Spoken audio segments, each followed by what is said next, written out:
All right. Hey, everyone. Happy Saturday. Happy early Black Friday. If you have any questions, this is the time to ask. We're live, and this live stream is here to help you guys choose because the deals are coming in quick and fast. I hope everyone's having a good time, and let's just say a big hello to everyone who's here. Hey, Sean. I had it early today, Sean, just for you. I knew you could come on. Thank you. Van Towers, and I see you. I see Cuban Mafia, Mr. Steele, Mario, George, and we might get a lot of questions, so keep on asking, and I'm sure we'll get to it all. So I wanted to open up with this poll I put up. I wanted to get a feel for my audience. What is the size TVs you're getting? And it looks like 77 to 70. Let me move myself out of the way here real quick. I was like, wait, I can't see the results. All right, so 65 inches or less, 31%, 75 to 77 inches is 34%, and 83 to 85, 17, and over 85, XXL or bust, 18%. Now, less than 65 inches obviously includes 55 and smaller. It looks like 77 and 83, 75 to 85, that's where things are going over the next few years as prices drop. So I thought it was kind of cool. Let me jump back in. Where am I? I pulled myself off. I can't find my, where'd he go? There I am. Okay, like what happened to that guy? Okay, let's do this. And let me throw on the prices real quick. There it is. Okay. Lisa, hey Lisa, welcome. Firdash Patel, thank you. James, Jay, many people jumping on. Okay, I'm gonna go over the awesome deals that we have. And oh, wait, let me get Sean's update here. And wow, suddenly the text is so big. Let me size that properly here for you guys. All right, much better. Fomo, I hope you're fine. I am. Thanks for coming early. It means 12 a.m. for me. QN800D is gone. Got the Bravia 9. I'll tell you my experience on the show. I'm looking forward to it, Sean. It's a wonderful TV. Lots of positive reviews, including mine. And people are loving that TV. Okay. Great comment here, Van Towers. I'll be honest, Fomo. Nothing brought me back to having a fear of missing out until the 98-inch and 100-inch TVs became affordable. And they are becoming affordable. If you look at the poll, a lot of you are entering that $1,500 and $2,000 range, and 98-inch TVs are starting at $1,500 now. Otherwise, I wasn't going to look for a new TV until the next big innovation. And I think size at an affordable price is that big innovation that will get people to upgrade. You know, upgrading to a 77-inch TV, okay, but upgrading to 98, it gets people excited. Now, I wanted to jump into the quick deals in case you guys are in a hurry and you need to pull the trigger now. I separated the deals as well to make it easy between the Samsung deals that are unique to the Samsung offer program, and then you have the Best Buy deals, which is really open to everyone, right? Samsung offer program is open to students, educators, right? You have a .edu, you validate that you're .edu, and then Samsung will work with you to make sure you get the special pricing, or AAA members, Auto Club of America, or military, certain military, first responders. So you validate through Samsung.com, and employers, right? Samsung works with certain companies to give them discounts. So you'll see the offer program price on the right on this chart, and then you have the Best Buy price, which is currently available. And I highlighted what I think are really good deals that are unlikely to get lower until probably Prime Day next year.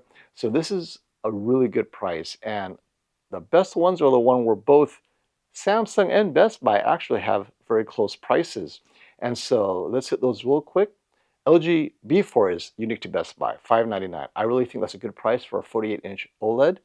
And then you have the Samsung S90C, both Samsung and Best Buy, $999 still. Easily, highly recommended for the price, for the image quality. It's QD-OLED, Everyone loves it. I think it's an amazing TV. Now, at 85 inches, Hisense U7N 999, that's a really good jump up in immersion, and you get some HDR impact with the most affordable mini LED you can get right now. Then the Samsung QN90D at Samsung's offer program. The QN90D at $1,200, right? $1,199, 65 inches. I'm reviewing it right now. I have the 55 inch. I really like this TV. It's not quite as bright as the Bravia 7, but off angle, it's better. I was like, wow. We're going to have comparisons with the S95D later on in my review, but I'm gaming on the QN90D, and it is some phenomenal TV. This is easily recommended as, if you're afraid of burn-in, right? It's not so much the cost of OLED, you just don't want to deal with it. I highly recommend the QN90D as a replacement for the S90C, S90D, just because you want a mini LED instead of an OLED. No judgment, go for the QN90D, highly recommended. And then you have, of course, S90D, 1979 for the 77-inch at Samsung.com. And on Best Buy, LG at 69, the B4 at $69.99, I think is really good, right? Because it's a great entry-level starter OLED. It's not super bright, but it's bright enough, close enough to the C4, I think, in brightness. And I saw the B3 at M-Wave, and I was just blown away by the quality of that OLED right next to the C4 and the G4. Right? Normal content, it looks similar. I'd go for it. And the QN85D, both Best Buy and Samsung have good prices. Best Buy is not quite as low at $17.99, but that's really a good price for an 85-inch QN85D. And then the QN90D at Samsung.com, if you have an offer membership, $18.39 QN90D. That's an amazing price for such a good quality TV, mini LEDs. So they're so aggressive right now, Samsung, with the offer member program. So I linked it all below. So if you guys want to jump on that and just get it before the prices disappear or whatnot, I get it. Samsung S95D, $2069 for the 65-inch.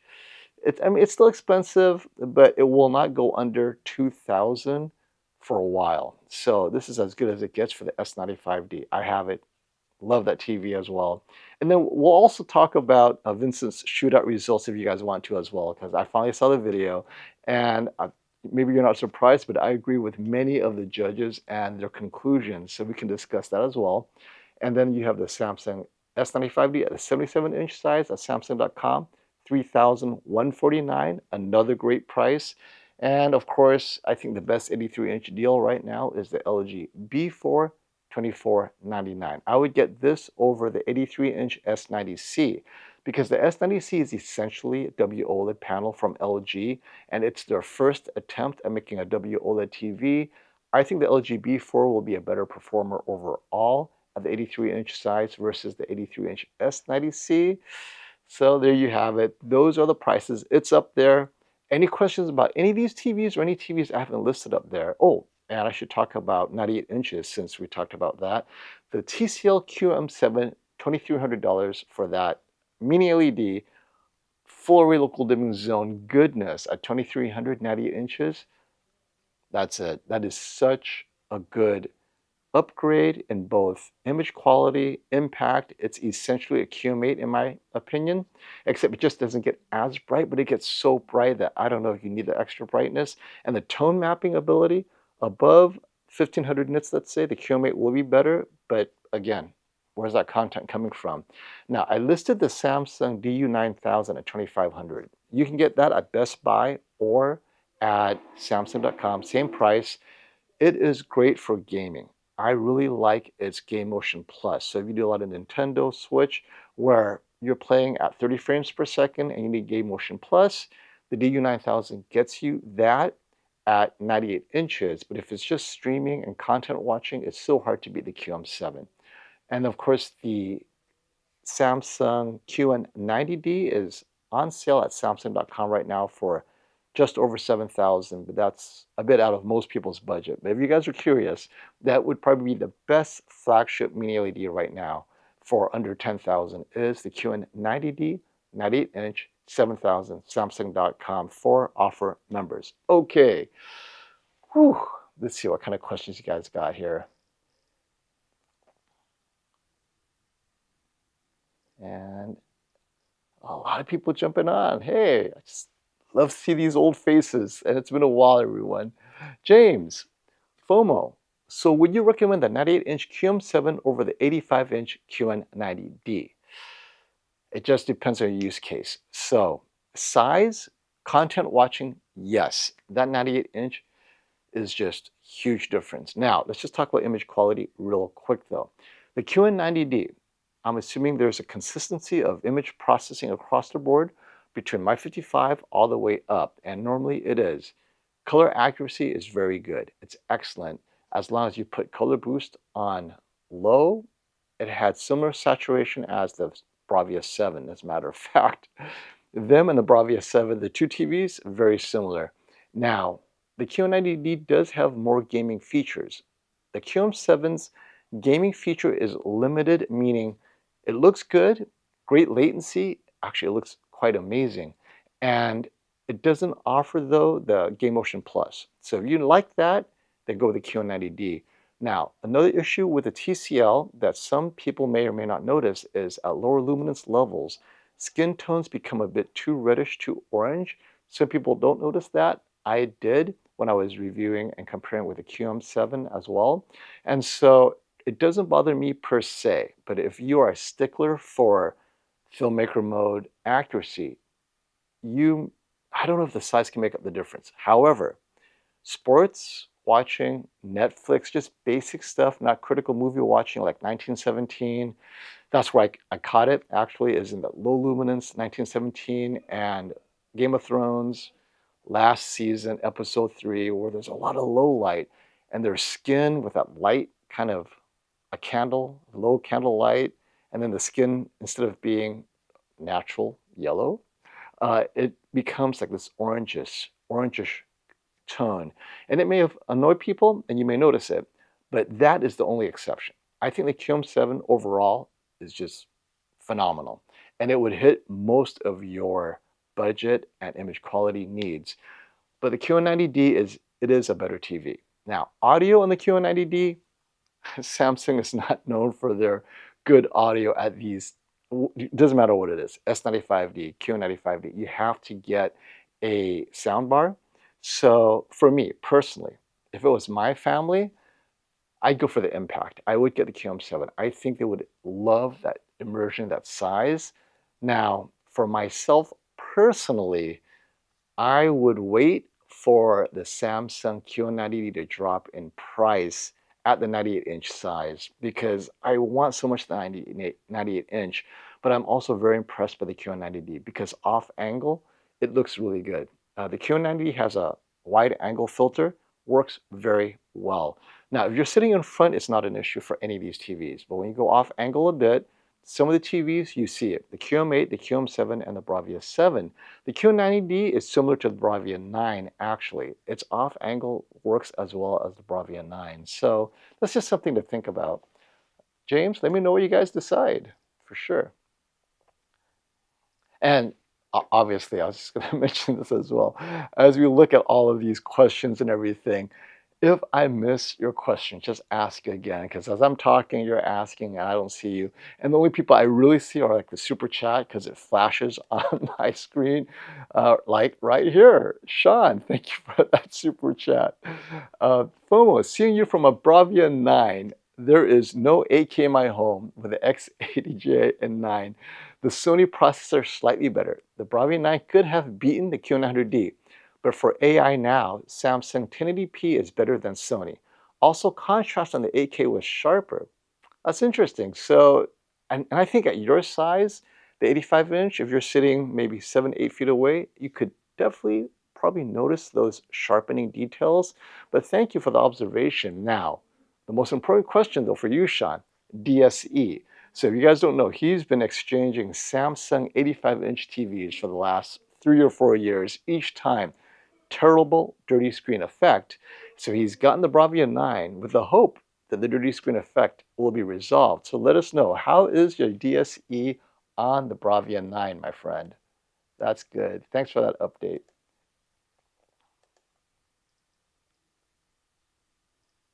All right, so this is a good point, Chris. Who watches TV off angle? If you have a large couch and 75-inch, 65, 85, doesn't matter. The person sitting on the end of the couch is watching the TV off angle. So that's one. Or if it's in your living room, unless you have that one chair in front of that TV, which is me, right? It's only me. But if you have chairs all over the room, anyone that's on the other chairs, they are off angle. And lastly, if it's in a kitchen situation where you're walking around the kitchen, you're watching or whatever, right? So in those situations, that's what we mean by off angle. So if you're cooking and watching at the same time, I recommend an OLED, even a smaller OLED, because then, whatever angles you're at, oh, it looks the same. Some people might not notice that, but some people do. And so how extreme is the off angle? The drop off, it depends on the TV, but I'll tell you right now, the QM8, the drop off, you really notice it after about maybe 20 degrees, 15 to 20, you really notice it. And that really is on the other sides of the couch, right? So that's just something to think about. But you'll be surprised once you have OLED and you walk around and you get a LCD, you'll notice it. So, but that's why. That is why. And this is why Sony and Samsung have added these off-angle layers that actually diminish contrast a little bit, just because they're trying to compete with OLED. Hey Getty, how are you, man? All right, I see another question here. Gilbert, just got my 65-inch U8N and the 55-inch LG C3. One more choice. You're on a spree. Should I get a 65-inch QM8 or a 75-inch QM7? Definitely get the 75-inch QM7. Unless you are watching super bright and you need the tone mapping to be perfect of that super bright content, the QM7 is indistinguishable from the QM8 most content, just like I noticed with the Bravia 7 and the Bravia 9. So if you're sitting 8 feet away, that QM7 at 75 inches, it does make a difference. So get the QM7. Most content you're going to watch, they're identical. But that's a great problem to have. Thank you, Gilbert, for that. Right, Eddie. What's the better 55-inch for YouTube, Netflix, Prime Video, and Fire Stick? The S90D or the QN90? I would say they look very similar. The S90D is OLED. So in some content, the black bars will be perfect. Specular highlights, the S90D will be way better. OLED is always better than MiniLED, and especially with Samsung. Very aggressive in their black levels so that it looks like an OLED, but you'll see it in star field. Your stars will disappear. So I normally would recommend the S90D at the 55-inch size if those things are important to you. Star field, you see the stars first on the S90D. It'll take a while before the QN90 will show the stars because it just doesn't get bright enough. Now, if your concern is longevity, so this is often the discussion that we have between OLED and QLED, Mini-LED, LCD TVs. The LCD TVs are supposed to last longer, no burn-in. So here's what you have to consider though. What we're noticing is before you even get burn-in on the OLED, the LCD TVs fail for other reasons. And it's not just the El Cheapo TVs that fail early. We're talking expensive Sonys, LGs, it doesn't matter, right? It's not necessarily the panel technology that's the burn-in that's causing the problem. The TV just stops working. So by the time you get burn-in on the OLED, your LCD may have already failed, or vice versa. The OLED fails before the burn-in even takes effect. So what I have been recommending, as well as many other reviewers, is whichever TV you get a good deal and get the extended warranty, right? So let's say the Sony X90L, as an example. They're finally dropping the price of the X90L to $999. Oh, it's under $1,000. But if your budget is $1,200, put the $200 into an extended warranty. Otherwise, you can get a $1,400 TV, no warranty, just that 1 year or whatever it is, but then 2 years out, right? We don't know. It's luck of the draw. So what I would suggest is, first, don't worry about, oh, is the OLED going to have burn-in? Well, the QN90D might not have burn-in, but it doesn't guarantee that they will both last the same. So I think the burn-in is now pushed off down the road a bit. If your TV lasts 8 years, then maybe on the 8th year, that burn-in could raise its head, but in the first 3 years, I don't think it's an issue. I personally would choose the S90D. I think the image quality with specular highlights, which I love, it really pops on an OLED TV. Whether it's an LG B4 or the S90D or the C3, it's just going to pop more. But do you watch that kind of content? If it's mostly sports, news, music videos, right, get the cheaper one. But if you watch a lot of movies where there are stars, specular highlights, you notice those details, get the S90D. So that's a little bit long-winded, throwing a couple stuff in there for you, but hey, you know what? You asked, I answered. Online services, I have a bone to pick with you. I got issues with my online services, but maybe you cannot fix that for me. 77-inch G4 or 77-inch S90D. Mostly streaming, YouTube, HDR travel videos, walking tours. I love so much detail. Walking tours, Netflix Prime, casual gaming, sensitive to DSE and banding. I think you just said it right there. If you're sensitive to DSE and banding, then the S90D is more likely not to have it because of the technology. So QD-OLED manufacturing and the G4's manufacturing of WOLED, even with MLA. So LG has not eliminated the DSE and banding from their OLED TVs to the degree that Samsung has for its QD-OLED. So let's just start with that. The S90D, statistically and based on all the people I've spoken to as well as other reviewers, consistently has better DSE than any given LG G4 at any size, right? So with that in mind, I'd start with the S90D because you have banding out of the way. Everything else you've mentioned, they're going to look indistinguishable with one exception where the G4 can get a little bit brighter. Now, when it gets brighter though, you're going to lose a little color because as the G4 gets brighter and brighter beyond what you need it to be, you will lose some color saturation. That's why for sports it's fine, right? So the red isn't exactly a deep red. It's a slightly lighter red. Doesn't matter. It gets bright enough. So if you watch a lot of sports in a bright room and you need that extra punch, the G4 will get you there. And the G4 is really great for streaming and all that good stuff, right? However, it feels like you've mentioned specifically DSE and banding. I start with the S90D. And then if you love it, great. But go to the G4 and you're going to start noticing the DSE and banding if you are sensitive to that. So, but light-controlled room makes possibly the brightness of the G4 irrelevant. Now, I do know the G4 has slightly better image processing of streaming content, slightly better. So the question is, slightly better image processing of streaming, right? Upscaling, low bit rate, or near perfect DSE banding. No perfect TV, right? I say save money, get a 77-inch S90D, and see if you notice any issues when you're watching streaming. And if you don't, you win. Right.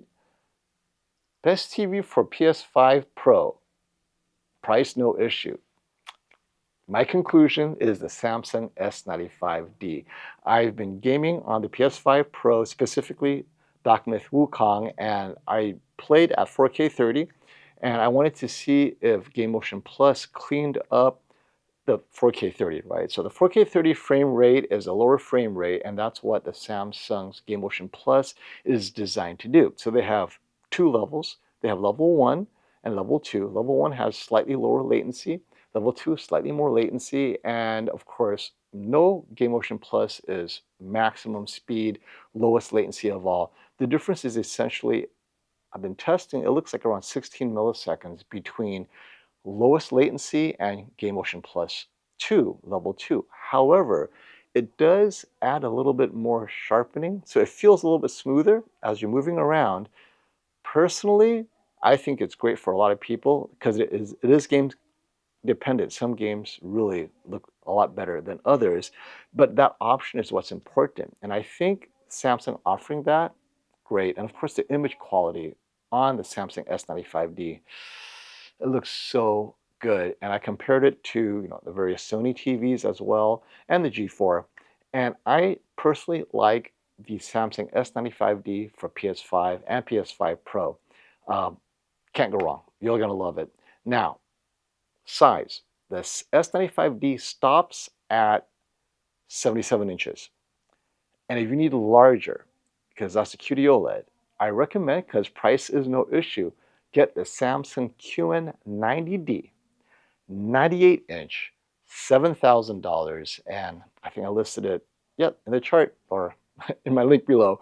So it was like 14,000, and of course that's crazy pricing. And so they finally dropped it.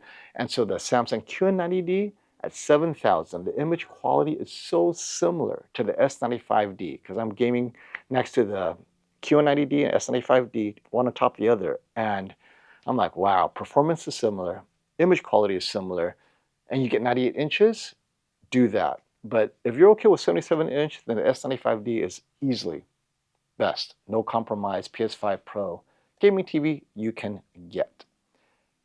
LG G4, does the extra warranty seal the deal? Yes, if that's important to you. So the warranty in the USA is you get a 5-year panel warranty, meaning that it will cover replacement of the panel. Any burn-in, it covers burn-in. They will replace the panel, you pay for labor.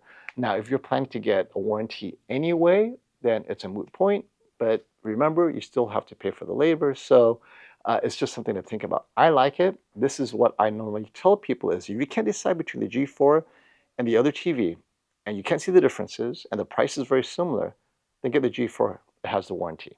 And normally that is, for me, something that does seal the deal.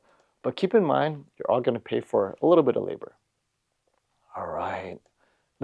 The PX3 Pro or the Hisense 85-inch U8N. It's funny you should say that. I have the PX3 Pro right here waiting to be unboxed and reviewed after this week. Personally, I would take the PX3 Pro. I find immersion to be the biggest improvement for me. I know we talk about specular highlights and HDR impact, right? But more impactful for me is immersion. If everything being the same, size and everything, of course, I would go for HDR impact. But between a 85-inch TV with HDR impact and a 110-inch screen with a PX3 Pro, I'd go with a 100-inch plus size. And it looks good, by the way. You need to have light control room, and I have all of that. If you have all of that, then it is a very, very good TV, or a very good laser ultra short throw projector. I have the PX2 Pro, loved it. We have the PX3, it's an upgrade. Dolby Vision apparently works pretty good in this TV. I know Classy loves the PX3 Pro. He would watch that over any smaller TVs. So if you have the lighting condition and just a decent screen, I throw it on a white wall, by the way. So this is something that I would go for personally, is the PX3 Pro. All right. Hey, thanks for the super chat, Getty. Why TV brands no longer make dual cell? It is because it is just way too expensive. So, well, we'll start with Hisense, right? Hisense had their weird U8DG. You guys remember that? I think that's what it was, or U9DG 2 years ago. So first, that was not a cheap TV, right? Second, it takes a lot of processing to get everything to match up properly. And as everyone saw, it ended up being dimmer than an OLED, which is ironic. You go dual cell to get brighter. Couldn't do it. Now, the TVs the displays that get it right are expensive reference monitors. And Panasonic had one. They called it the MegaCon. Never released it because they go, wait, no one's going to pay $8,000 for a 32-inch TV? Really, right? So at the end, to get everything done right at the size that we want, at least 65 inches, it would cost over $10,000. So dual cell is a great technology, but no one's going to pay for it because MiniLED is so close. You're like, wait, I could go OLED, but OLED has a little bit of burn-in issue, so the dual cell won't have it. But then a mini-LED, I could buy how many of these mini-LEDs for one dual cell? And ultimately, it doesn't justify the cost. And so it is in the domain of reference monitors specifically. That's it. Reference monitors, okay, dual cell works, but otherwise, just too expensive to get done correctly. Too many moving parts. And Charitar wants to share, I'm still rocking my S95B. Thank you. Yes, I remember when it came out. Oh, it's just so good. That changed everything for LG. LG is like, no, what is this? All right, hey, thank you, Gilbert. The video game controller poses triumphantly in between the words critical hit. All right. You know, it's funny. It's like they try to convert these images into text. And I have to act it out for you guys. Awesome. Thank you for that. And Saijin asks, I just returned my S90D for the G4. The colors were beautiful on the S90, but the black crush was horrendous. Also, I didn't like the UI on the Samsung. And that's why you got to get the TVs into your home, right? Reviewers see one thing, you see something else. And you know, we got preferences, we got motion preferences. The G4 is an excellent TV. There is no doubt about it. It's just a matter of, and the G4 is a bit more expensive as well. And the G4 has better audio. I do like the audio on the G4 a lot, but ultimately, it's all preference. I'm here to help guide you through that, but thank you for sharing, Cyan. I don't want to make it sound like the G4 is a bad TV. If you saw my earlier reviews on the G4, I love that TV. It's phenomenal. It's just I can only have so many TVs in my room, but I would not chase away an LG G4 for sure. It is a good TV, without a doubt. All right. And Lisa still loves her A95K. I still have mine too. I love it. It's my bedroom TV. Physiologic asks, 77-inch S90D or 65-inch S95D? 77-inch S90D, because most content, they will look identical. So go large, and basically the S95D, the biggest offering is it's a one connect box to make it look a bit better, right? Cleaner lines, less cable clutter, but image quality is so similar. I'd go with the 77-inch S90D. The subtle brightness difference, not a big deal, because the larger size makes up that difference as well. And Jif Jaff asks, okay, there you go. What do you think of the S93D QD-OLED at Costco? Specs the same, except with better sound system. Yeah, go for it. So for Costco to sell their TVs at a different price than all the other retailers, they demand that the TV maker give them something slightly different so they can change the model number. The S93D is literally the S90D as far as the TV image quality is concerned. Go for it. Definitely. And you get the Costco warranty, right? We talked about warranty. Costco probably has the most generous return policy and warranty policy out there. And their extended warranties, I think, are cheaper than anyone else's. So yeah, if you can get it, I highly recommend getting it at Costco. 77-inch S90D at $1950 or the TCL QM7 at $1800. Help. Let's see, 77-inch S90D, TCL QM7, $1800. The disparity in image quality is quite high. Unless you're getting the 98-inch QM7, right, like 98 inches, I would go, but then the 98-inch QM7 is what, 2300? I don't know if you're into that price, but I'd go with the 77-inch S90D. Given what I think you're saying, 77-inch S90D for sure. What's a good TV for the Xbox Series X? So, just to make it easier for everyone out there with consoles and whatnot, the TV that's good for the Xbox Series X is also good for the PlayStation 5, PlayStation 5 Pro. They all do the same thing. And many people argue with me, oh, wait, but the Xbox Series X supports Dolby Vision gaming. It has to be an LG. No, let's just talk about Dolby Vision gaming on the Xbox Series X real quick. It's a Dolby Vision filter. It is not true Dolby Vision dynamic metadata. That is for the PC. They are developing it right now on PC systems. It is not available on the Xbox. It is a game engine sourced metadata that Dolby Vision is trying to do. Samsung has done it already with HDR10 Plus for NVIDIA cards. Dolby Vision, I believe, announced that they are heading there as well. That is true Dolby Vision gaming. Current Dolby Vision gaming is nothing more than a different set of HDR10 metadata filters that's not even working that well. So let's just throw this whole Dolby Vision gaming Dolby Vision gaming out of the window for now as it pertains to Xbox Dolby Vision gaming, or any kind of Dolby Vision gaming, even PC. They haven't even figured it out. Okay, so the best TV for Xbox Series X, the LG C4 is good, and I would not say it was bad. It is a bit expensive. I would also consider the S90D for two reasons. One is the DSE on the C4 is worse than the S90D, S90D being QD-OLED. So personally, I would choose the S90D because it doesn't have DSE risk the way the C4 does, especially at the 65-inch size. That is like the worst size for DSE among LG OLED TVs. And 77-inch, it's larger and you're going to see it more if you're sitting close. And lastly, the C4 is special because it has 144 hertz gaming support. The S90D doesn't. I think you have to go to the S95D to get that. But the C4, 144 hertz, unless you're a PC gamer, that's irrelevant.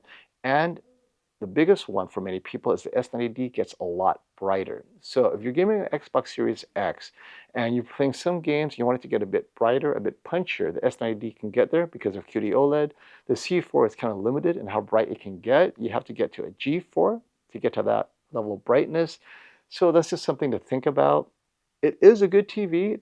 S90D I think is slightly better, but it's a good problem to have. I'd say get the cheaper TV at the larger size, because that size immersion probably will make up the difference for you.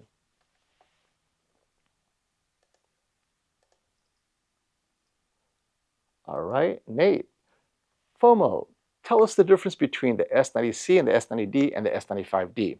When it comes to gaming, movies, is there really a big difference that makes it worth it price-wise? So I did compare all three of them actually, and the S90C has, of the three, let's just talk straight up brightness, is slightly less bright. S95D is the brightest, especially sports content. It will look a bit brighter. And for gaming, it can get even brighter. Okay. Second is tone mapping. S95D, bright images with fine gradation details, it tone maps all of that more clearly while doing it brighter. The S90C is the worst at that, and then the S90D is right in between, right? It's very similar to the S95C. And then lastly is the S95D has the latest processor for gaming and whatever it is. So those who are gaming enthusiasts, I always tell you to get the latest TV because they have the best processor that can keep up with whatever you need it to do, whatever that may be. But if it's just basic console gaming, all three of them will look very similar for console gaming. PS5, Xbox, whatever. It's the PC guys that push their TVs to break. But if you're just console gaming, then any of them is fine. But if you are streaming a lot, I found the S95D to clean up the images better than prior generations. But that's very subtle, right? If you're watching Netflix, all three of them will look the same. Sports, S95D will be slightly brighter, and that's about it for most content that people watch. Oh, one connect box. S95D has a one connect box. There's always a risk you have an additional point of failure. And the S95D, I forgot, image quality, anti-glare. How could I forget? Now, I watch in a light-controlled room. So the S95D in a light-controlled room, anti-glare, not an issue at all. In a brighter room, with a lot of weird lights everywhere, the S95D will either eliminate all of that and look even better, or possibly slightly worse if it's so bright you see it on the S95D, but it's very unique to your living room situation. You're going to have to bring it home and try it out, and that does affect image quality. So even though it's an anti-glare feature, anti-glare could either be a distraction or an improvement. You have to decide. So that's it. But I personally like the S95D. It's my personal favorite TV of 2024. All right, 55-inch QM7 or 48-inch LG B4 for gaming. Which one do you recommend? Thank you. LG B4, 48-inch. Well, okay, let me take that back. What are you gaming? If it's a Nintendo, get the QM7, right? The LG B4, it's an OLED TV. It's going to look great, but it's slightly smaller. It depends on how far away you're sitting. Now, the QM7, first of all, the latency is actually very good, right? The QM7 matches the latency of the QN90D, right? It's low latency, definitely good enough for console gaming. The B4 may have more settings though. So the TCL settings are better than they were 3 years ago, but the game settings on the B4 are a bit more sophisticated. So it depends on what if you're a PC gamer, you might want to look at the B4 because it just has those features. If you're a console gamer, then the QM7 is punchier, brighter. The 55-inch size is a good size though. But for gaming, go with the B4. Just because you're gaming specific, and the LG B4 is good for gaming. So I'm fine with that. It's just that QM7 is brighter for other things like sports and whatnot, but that might not be important to you. And LG G4 77-inch, 3,000 euros. No, it wasn't a bad purchase. What do I think? You got a good TV. I would never tell someone who got a G4, oh, it's a terrible purchase. It's a good TV. We're always, it's such a fine difference between S95D, G4, and Sony A95L. I normally say if you can't decide, go for the cheaper TV, right? All right, 55-inch Hisense U7N or 470 euro. For 470 euro, 55-inch LG B4 for 750. That's quite a difference. The U7N will be a lot brighter. It's a completely different use case here because the B4, if you're watching a lot of sports, go for the U7N. The B4 cannot keep up with the brightness that people require because I know I have a lot of soccer, football fans or hockey fans like, oh, you know, the LG B series and the C series, it doesn't get bright enough for them. So U7N, if you watch mostly sports, news, basic stuff, and if you're watching critical movies in a dark room, the LG B4 will look better. So use case specific for sure.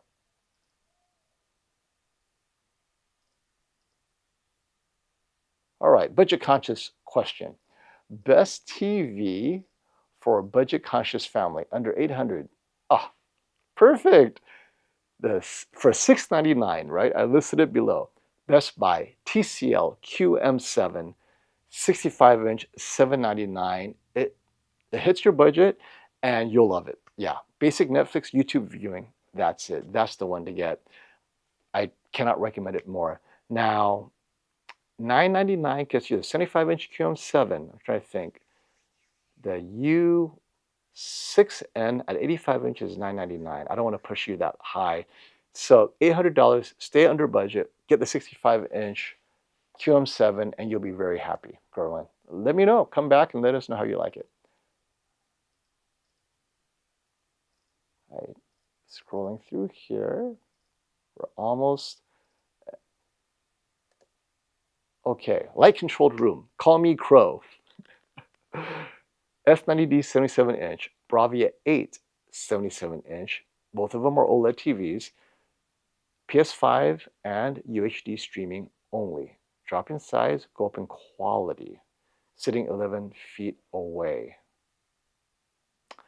S90D 77-inch. I really like it for the PS5. It's brighter than the Bravia 8, even though in a light-controlled room. For gaming, it has the right brightness for gaming, especially HDR gaming and all the good stuff. Now, when people say drop in size, go up in quality, if you don't notice the quality going up, then you've just dropped in size for no reason. If you notice the quality going up, then it's worth it. So the question is, what is that quality to you? So I like to defer to the biggest 3 things that people notice in a TV: size, brightness, motion, right? Those 3 things: size, brightness, and motion. So if you go up in size, but if you're dropping down, and you're dropping down in size to get quote-unquote quality, but it's not brighter and you need that brightness, and it's something subtle like, oh, well, if I drop down in size, the specular highlights will be slightly better, I don't think it's worth it. If you drop down in size, but the motion is much clearer, right? The source, let's say it's a gaming source, or you're watching sports and you get it in 120 frames per second, that is a big difference, But if you're not getting those things, I'd go with immersion first. Because unless you know for sure what you're getting in the quality when you drop in size, you're not going to see it, right? You have to know why you're dropping in size. But in the case of what you're asking, I'd go with the S90D 77-inch. That is a great TV. And Shaggy, thank you for the super chat, buddy. Does the Samsung S90D stutter when watching physical movies? The answer is no, with the right setting. So on the S90D, S95D, all Samsungs, my anti-judder setting is 3. Some people like 2, but definitely I feel stutter at anything below 3. But that's me. I'm sensitive to stutter, whereas others don't mind a little stutter. They hate soap opera. So at 3, some people may notice a little bit of soap. I find it completely tolerable. I don't notice the soap opera at all, but some people do. So the question is, if you don't care so much about just a touch of soap opera, 3 works. There is no stutter. Works for all movies. So Samsung S90D, put your anti-judder to 3, you're good to go. And now between the QN90D 85 or the 77, oh, I would go with the larger QN85, a QN90D 85-inch.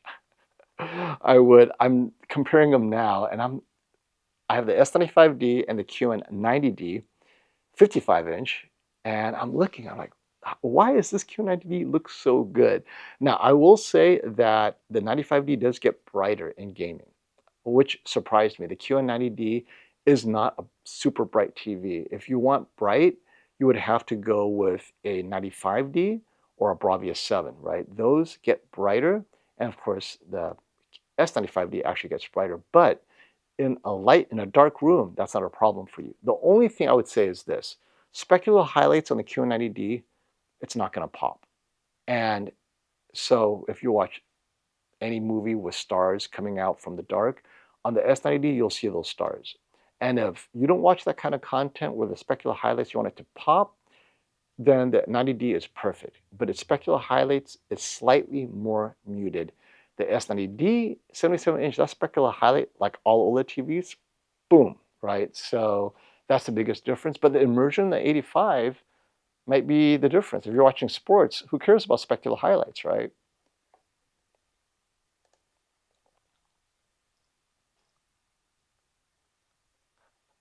I want the 75-inch Bravia 7. Am I an idiot? No, it's a great TV. I would say wait for the prices to drop. Wait for their Black Friday deal. I don't think I have it listed for Black Friday. Yeah, that's why it's not on my list, because it hasn't dropped for Black Friday. The 65-inch is at its Black Friday level. But no, the Bravia 7 is a good TV.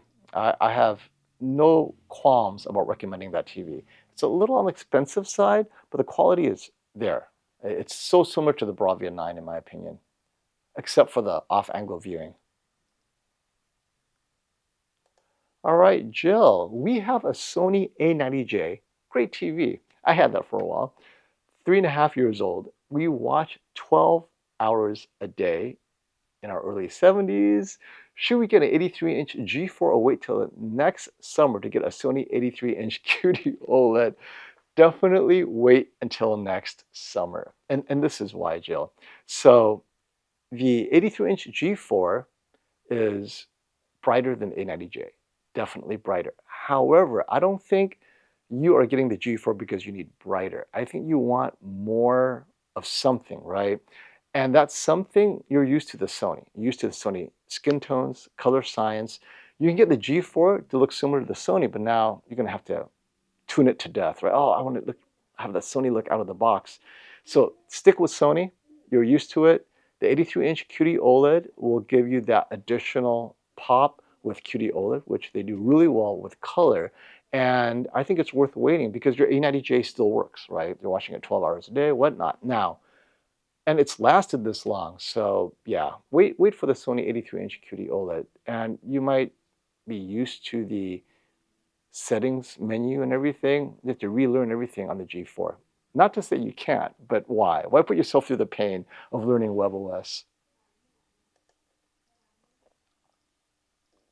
Right?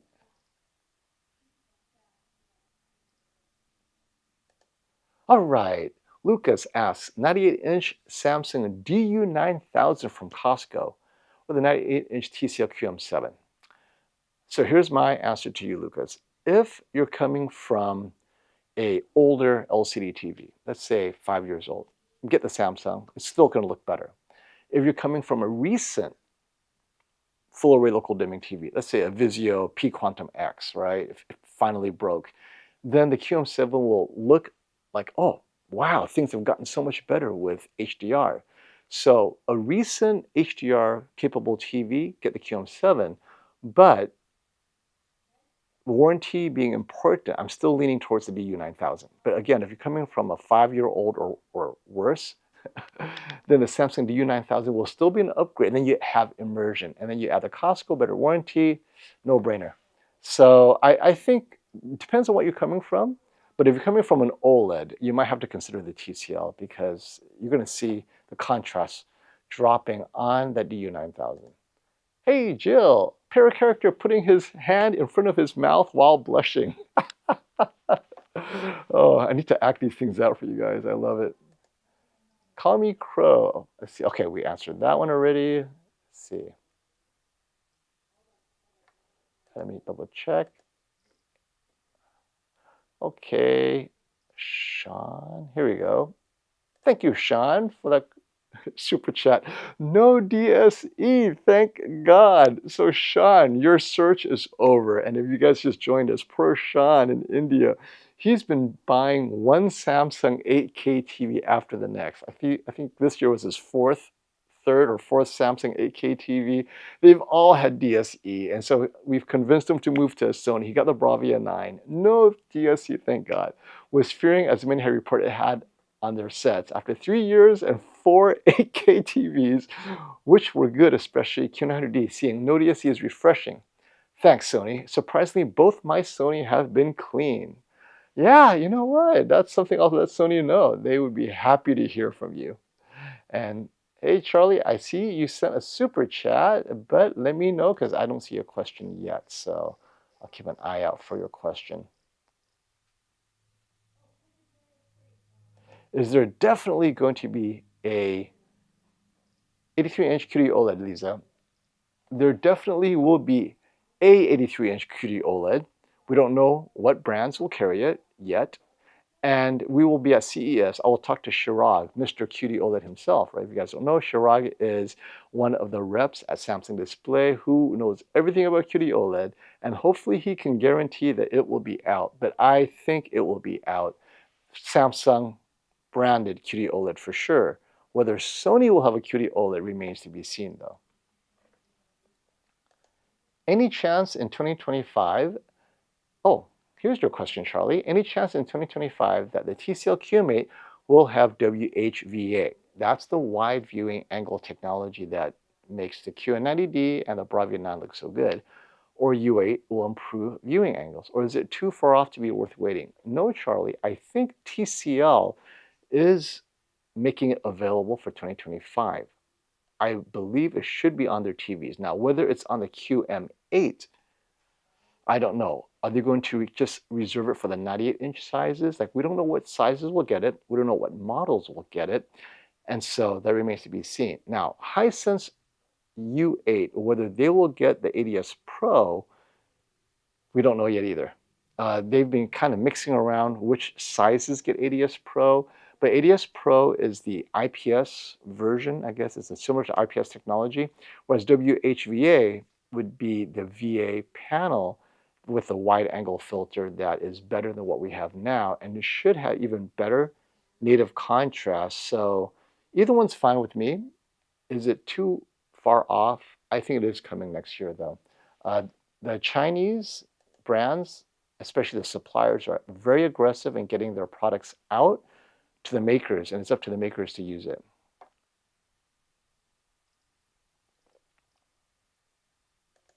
What is my recommendation? Best Buy deal, 75-inch, 77-inch. All right. Oh, well, I have it right here.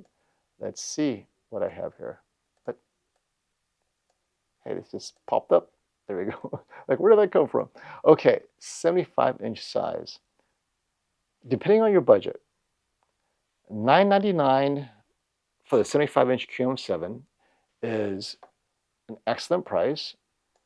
75-inch LG-B4 at $1699 for an OLED. First-time OLED owner, you're not coming from a super bright TV. You'll notice the improvement right away if you have an older LCD. Great first OLED is the 77-inch LG-B4 for $1699 at Best Buy. Now, if you are open to getting a Samsung and you're an offer member, 77-inch S90D is $1979 right now. That is also a great price. But Best Buy, $1699 LG-B4. Oh, Samsung QN85D, $1600. So you have two to choose from. If you have a light-controlled room and you want the specular highlights, LG-B4. However, if you need the extra brightness for sports watching in a brighter room, then the QN85D is $1599 at Best Buy right now. I think that is a pretty great TV. Of course, if you can afford $3,500 for the S95D, that clearly is the best, but it's too expensive, I think, still.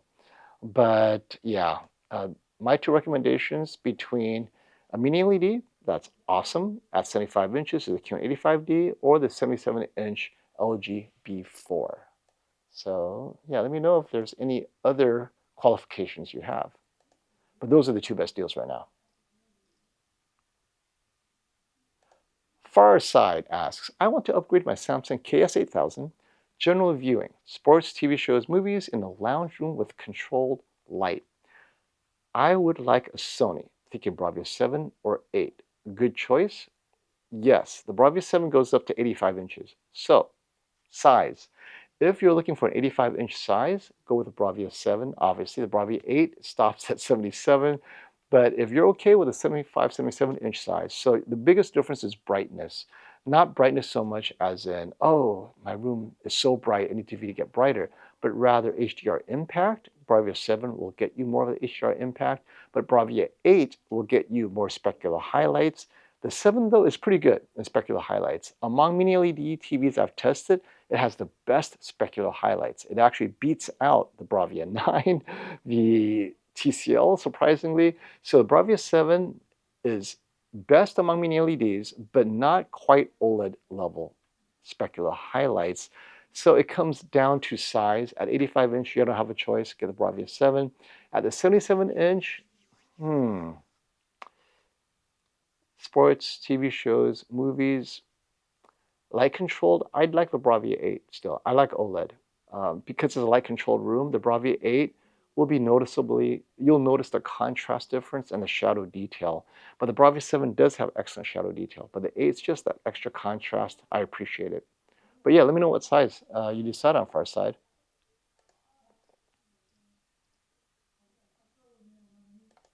Costco has the 75-inch, you meant, Ty? Costco has the 75-inch Sony Bravia 7 right now at $1799. Is that a good deal? I don't know. Let me look right now. Good question. Let me check trusty Best Buy real quick. Sony Bravia 7, 75, and it is $1799 at Best Buy. So what you're getting, it's not a good deal per se. What you would need, well, obviously, extended warranty. So what you're getting at Costco is easier return policy and extended warranty.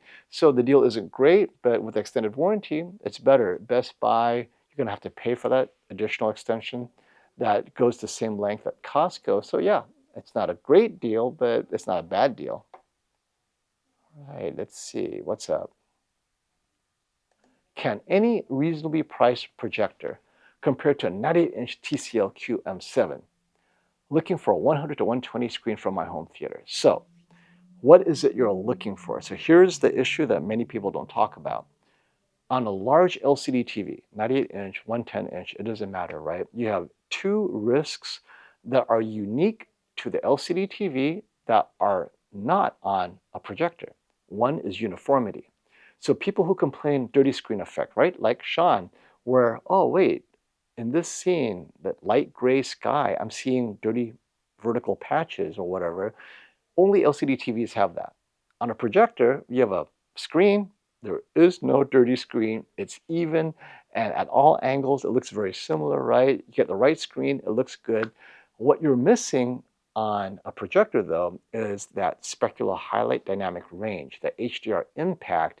You're not going to get it on a projector for the same price. I think you're going to have to go quite a bit more expensive to get that HDR impact. But if you're watching mostly sports, movies, where HDR, what's that? Then of course, get the projector because immersive sports, right? But the TCL the day is getting late already. The TCL QM7 90-inch, you're going to get that bright impact in all lighting situations. So your home theater has mixed lighting, right? You use it for everything else. Get the QM7. There's no way a projector is going to be bright enough. But if it's dark, full light control that's appropriate for a projector, it's hard to recommend. You guys would be surprised to hear this, to recommend a 90-inch TV when you have a 120-inch screen available to you. I would take a 120-inch screen for my home theater any day with the PX3 Pro, like I think the Hisense PX3 Pro goes up to 120. I'd get a good ultra short throw that can go to 110-inch, right? So PX3 Pro will do 110-inch easily. So I would take the PX3 Pro in a light-controlled room at 110-inch over a TCL 98-inch TV. That would be me, because for that room, I'm just watching sports, this and that. I'm not gaming or anything. Gaming is a different discussion, but I think for immersion, I really like the extra 15 inches, right? So yeah, something to keep in mind. People don't realize how important immersion is. Is the S90C still very good with a second-gen panel? It's still very good. Most of these quote-unquote second, third, fourth-gen panel, right? All these new gen panels, the focus is on efficiency and longevity, but the image quality is literally the same. I mean, it's slightly brighter, but it comes down to the processing of the software. But ultimately, the base technology, whether it's a first-gen QD-OLED or a third-gen QD-OLED, you're not going to see the difference in most content. Like if you watched the fight yesterday, right? Mike Tyson and Jake Paul, it's going to look the same on the S90C, the S90D, S95D, right? They're all going to look bright and punchy. And if that's what you watch it for, get the 90C. Don't worry about the generation of the panel. What differs is when we do shootouts and we're sitting there, lights are off, we put pause, got 20 people looking around. Okay, that's when the generation might have an impact. Is the 55-inch QM7 worth it? Seems like a steal for $500. Yes, it is. That's why I put it on my list. everything that's on my list that's highlighted for sure is worth it, but it's on my list also because I think it's a good value. If it's not on my list, and if you notice, there are a few models that are not on my list, I just think that there are better TVs that are on my list that you should get instead. Because I think for the price, you're getting either the same or better image quality for a few hundred less. But yeah, no brainer. $500 QM7 55-inch, that's where diminishing return starts, my friend, and you nailed it.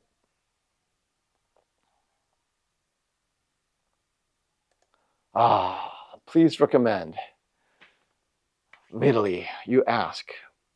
Streaming, sports, 1080p, what's better on motion, S90D or G4? G4. G4 is the better higher end TV. It's got, even apples to apples, right? The S90D processor is behind the S95D. The G4 is a flagship processor. The better comparison would be the S95D or the G4. But the G4 definitely is designed for streaming and low bitrate upscaling. So get the G4. I mean, if this is what you're doing, and 1080p upscaling for sure, because the S90D essentially is still a mid-tier TV if you look at the processor. Its panel is flagship level, but its processor is not quite QN900D or S95D level, right? Those are the two top processors at Samsung right now. And the G4 is using LG's top processor, which is what you need for exactly what you said. Upscaling 1080p sports and all that good stuff. Yeah, get the G4, you'll love it. I haven't seen this model in a while. I love the X90L. Hey Fomo, I'm about to grab an X90L. Should I be concerned about the blooming I've heard this TV suffers from? So John, it depends on what you watch. If you're watching Columbo, No. If you're watching sports, no. Full screen, no. The only time you're going to see this blooming is if you watch content where it's super bright. We're talking HDR bright, star on a black background, like my background right here, right? And then suddenly my eyes start to flash on a black background. You might see blooming, but when I tested the X90L against last year's QM8, full screen content, didn't notice blooming at all. I do notice it when you have black bars above and below, and there's a bright scene and the bright light crosses close to the black bar. Yes, you're going to see some of that blooming leak out. So that's why I tell people, if you're watching full screen content most of the time, X90L is indistinguishable, very good TV. But if you watch a lot of content with black bars and it's HDR content where it kind of gets close to the edge in brightness, get the Bravia 7. It controls it better if you want Sony, or get an OLED TV, which no issues at all. But I think it's overstated about the blooming. Unless you know that the content you're watching is at risk for blooming, don't worry about it.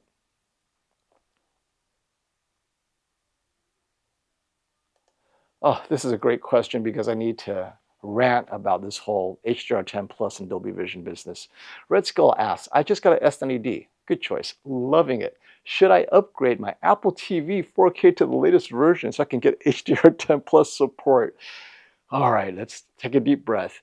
Never upgrade just to get HDR10 Plus support or Dolby Vision support, right? HDR10 Plus Dolby Vision, in my opinion, is overhyped. There are occasional instances where Dolby Vision helps. I'm not going to say it never helps, but unless you know why you need that help. So let's talk about that. And I'm going to lump HDR10 Plus and Dolby Vision together, right? There are certain scenes in certain movies where there's not enough color information and you have subtle color banding. Dolby Vision cleans it up better because there's more information in the Dolby Vision feed. That's it, and that's rare. Otherwise, Dolby Vision consistently is indistinguishable from HDR10, arguably less bright, because the TVs today do such a good job of tone mapping HDR10, they no longer need Dolby Vision, right? Dolby Vision was originally designed, as well as HDR10 Plus, to help TVs tone map, give it more information. The TVs now, AI, software, algorithms, whatever, phenomenal job. We don't need Dolby Vision. Now, if you like Dolby Vision, how it looks, hey, knock yourself out. But don't spend money to upgrade to Dolby Vision if your current setup supports HDR10 and you're happy with what you see, because it doesn't do anything. Like HDR10 Plus Dolby Vision, I think it causes more trouble for people than it's worth. So don't do it, right? If you're enjoying your S90D, you don't need HDR10 Plus support. I know Amazon Prime is doing their thing with HDR10 Plus. It does nothing. Nothing. So many comparisons that I've wasted my time comparing it just to conclude, oh, it looks the same, more often than not. Okay, Sean, thank you for the super chat, my friend. Bravia 9, Vivid Mode, does justice to their brightest and accurate TV hype because the cinema professional can do better. Was Sony making a bright mode and not a TV? Coming from AK Samsung, Sony is yellow and we'll get used to it.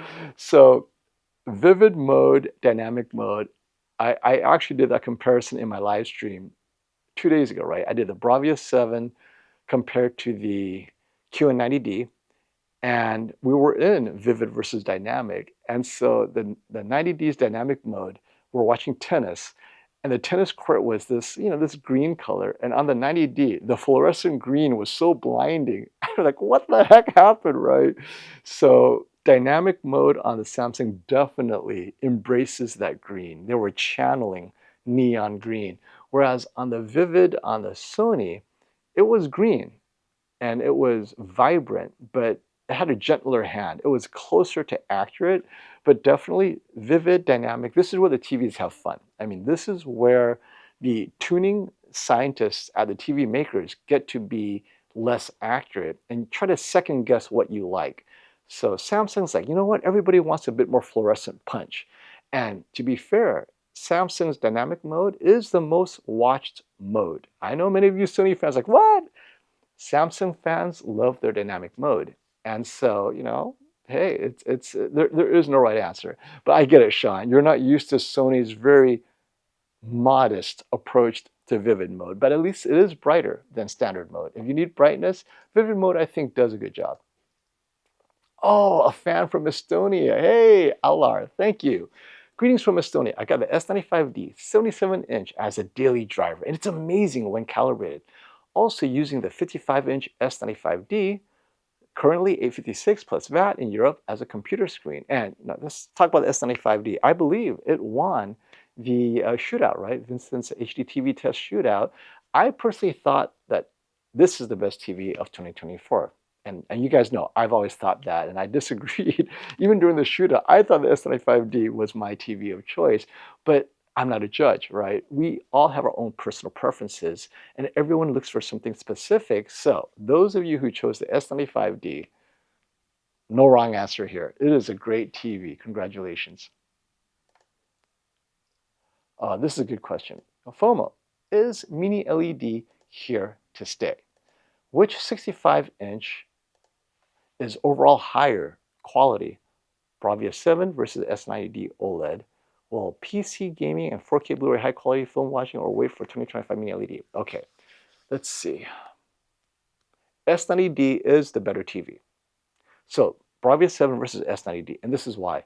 The Bravia, well, let me answer, the Mini LED is here to stay. Yes, LCD TVs with Mini LED backlight is definitely here to stay, because look at the size value proposition. $700 in America, right? In the US, $700 gets you a 65-inch QM7 that most days look identical to the Bravia 7 more often than not, right? That's a $1,400 TV, right? So it looks as good as a TV that costs twice as much.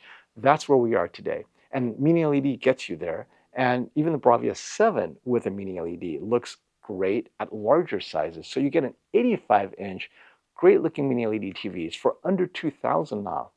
Now, if you go OLED and you go 83-inch, you're over $2,000, right? And that's just for the B4, LG B4. If you want to go G4, you're at $5,000, right? So Mini LED is really a great diminishing returns. That's it. That's where it starts, the benchmark. Now, to your question, Bravia 7 or S90D, 65-inch. The S90D 65-inch TV, I think, has an overall better image quality because it just, everything about it. Off angle. Now, on angle, they look very similar. But I know someone will say, wait, who watches their TV off angle? I just find that the 7 is a bit sensitive. If you're drifting to the left, you know what happens? I lose color. And I'm just drifting, right? When I set up my TVs, so watch my reviews, you'll see, why are Fomo's TVs angled so weird, right? Like, why aren't they straight up? Because at the edge of the TVs, if I don't do it properly, I'm going to lose some contrast because my camera is highly sensitive to these angles, and I'm a bit closer to the TV because I want to catch all the detail. Now, if I'm farther away, trigonometry, physics, and optics being what it is, if I was a lot farther away with maybe a better lens and then I could zoom in 8K, whatever, okay, but I'm not. I'm about 8 feet away from my TVs, 9 feet, and at that distance, the viewing angle affects my shooting of the TVs.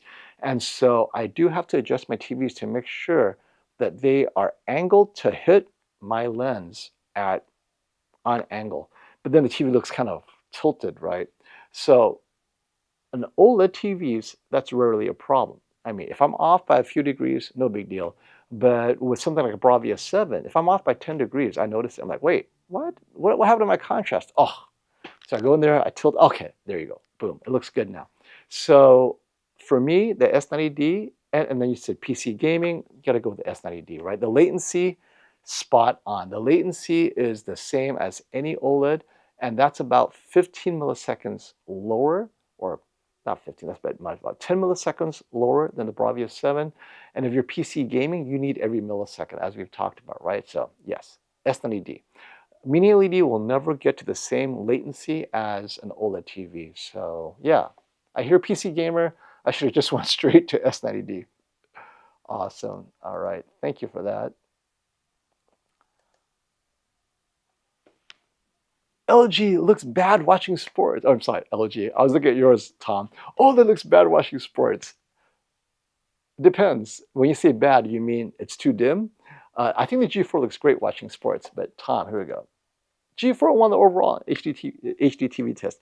So I thought the G4, okay, actually, wasn't it home theater S95D, but then in a brighter room, mixed environment for most people is G4.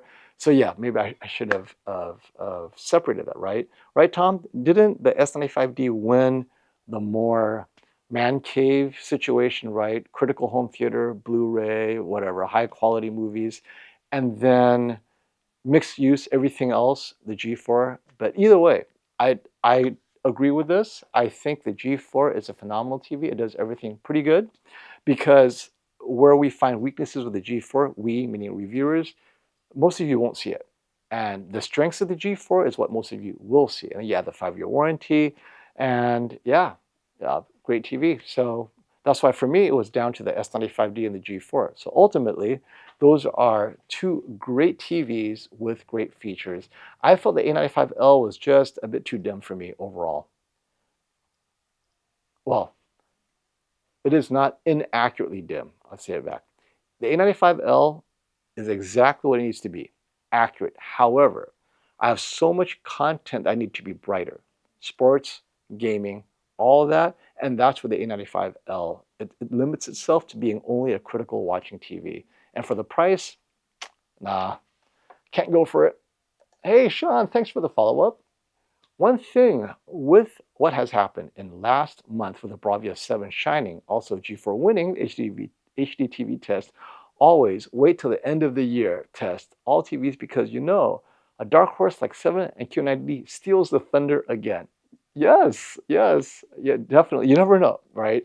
Like I didn't get the QNED and Bravia 7 until the end of the year.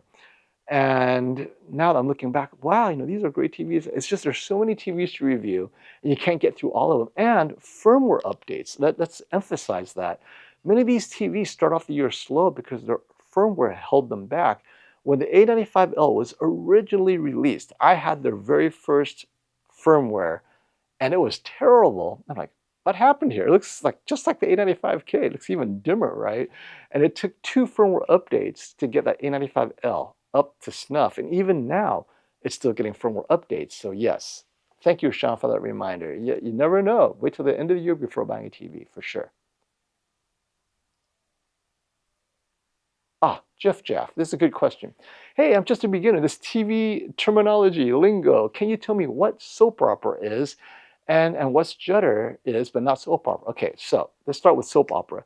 Soap opera is, Jeff, if you've ever watched Gemini Man or literally a soap opera TV show, right? Everything looks super smooth. And that smoothness looks unrealistic. It doesn't feel like you're watching a movie. So if you ever took a movie on a TV and you went into the motion settings and you took anti-judder and you took it all the way to its maximum, everything looks so buttery smooth, like unnatural, right? Hyper real. That's soap opera.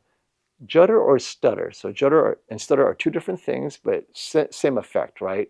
It's jumping across the screen because is your TV, the way it converts 24p or whatever it converts, right? It is so fast and so good at doing it that the judder issue is no longer an issue. The stutter is.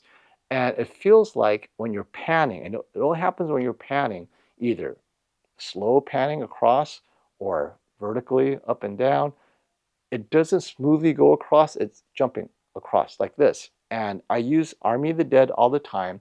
In that panning scene, thing is just hopping across the screen. That's stutter. And when you take that anti-stutter, anti-judder up a few notches, it smooths it out. But if you smoothen it too much, it's called soap opera, right? And some people hate the soap opera look. Some people hate the stutter look. I dislike stutter more than soap opera, so I try to review my TVs based on the settings that eliminate stutter for me. But it's very personal. There's no right answer. But yes, that's the difference. All right, Gustavo, question. G4 83-inch and 77-inch using a stand. It seems that the stand is tilted to the back. Have you seen it? Why not 90 degrees? Gustavo, is not just the LG. Sony, my A95K, tilts to the back as well. It's a thing. I think I had another TV that tilted to the back as well. It's just the design, yeah. The reason why not 90 degrees is this. They assume you're putting your TV slightly below eye level, so it tilts up towards your eyes. Few people bring their TV straight up, right? So if it's on a table, normally the table isn't high enough for you to watch straight. They assume your table is a little bit lower, so it's tilted to make up for that difference. That's why. But yeah, yep.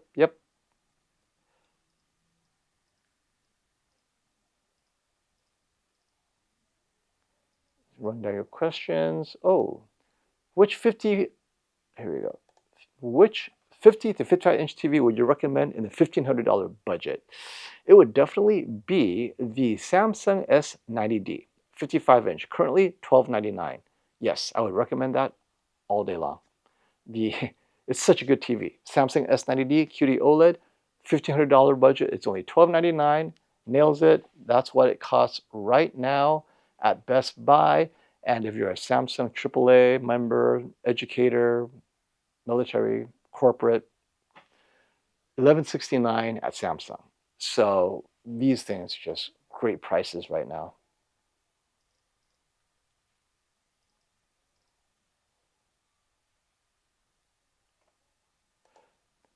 Keep the 42-inch for PC gaming or upgrade to the C4?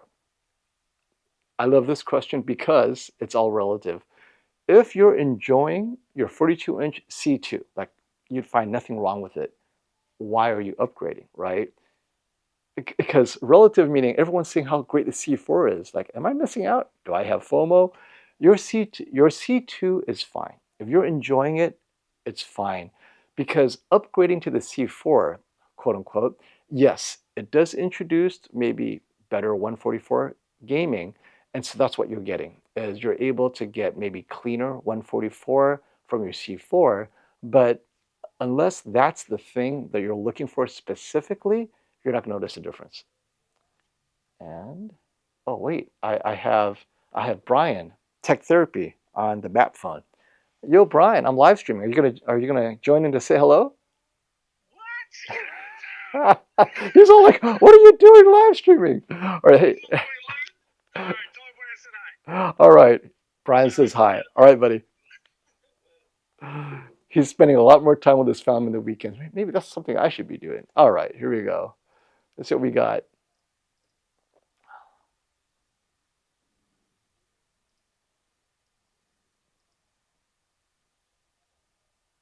Here we go. Fomo. Is Panasonic W95 MiniLED any nicer than the Bravia 7? How does off angle and sound compare? I want to review the W95, and apparently it's lost in transit. So it's so funny. So I have the QN8D here. I have the Bravia 7. Who's missing?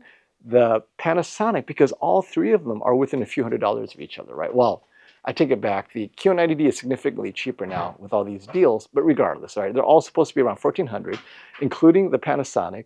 And I called Panasonic, hey, where's the TV you're sending me for review? And they're like,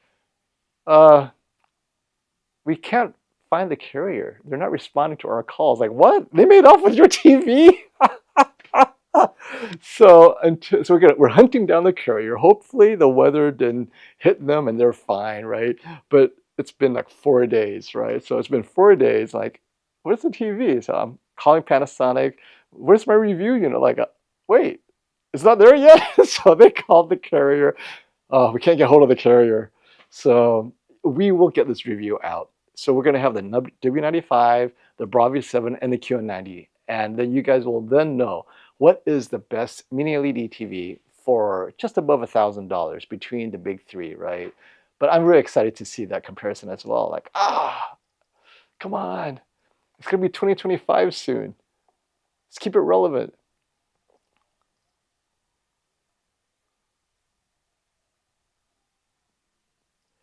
All right, all right.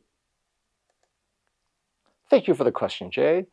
At Best Buy, the 55-inch G4 and S95D is only $100 apart. Is it a no-brainer to go for the S95D? Mainly streaming and gaming. I would choose the S95D. Actually, that's what I did. So I had both right here, the S95D and the G4, one on top of the other, and I spent most of this year just comparing them, and but this has this has that, and ultimately, this is what it came down to. When I watch college football or NFL, whatever, I tended to watch the G4 just because it felt a little bit brighter because it had the lights on and everything. But then everything else was the S95D. And so at the end, I thought, you know what? Just for sports, but gaming, I prefer the S95D as well. So ultimately, I chose the S95D. It's not to say the G4 was worse. I had to choose one. And if I was to put them in different rooms, they would be indistinguishable. I just like the look of the S95D color luminance. But so, yeah. But if you chose the G4, I wouldn't say no either because that's my other TV. It just is no longer here, this part of the studio. It's the part of the studio. And gaming on the PS5, I thought it looked better personally. But I know I'm going to get a lot of hate for that. I just like how the S95D looks on my PS5 and PS5 Pro. And yes, see, I answered your question, Sestrain. Upgrading from the LG B10 to the S95D. Good choice for gaming? Heck yeah.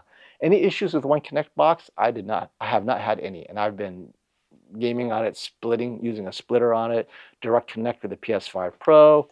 It's great. Don't look back. Here we go. Should we wait for micro-LED or buy faux LED? Neither of them are coming, right? Don't wait for micro-LED and don't wait for phosphorescent blue OLED. Now, we already have phosphorescent green and red. We don't have phosphorescent blue, and I don't think it's ever coming to the TV. It's coming, but not to TV. It's just too expensive. It doesn't do much for the TV, and micro-LED is definitely too expensive.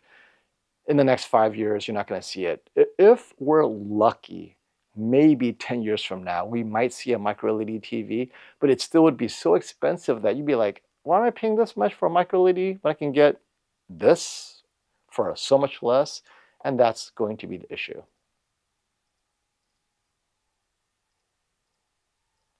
All right. This is a good question. Dolce asks, do you think QD-OLED has reached its best, its peak?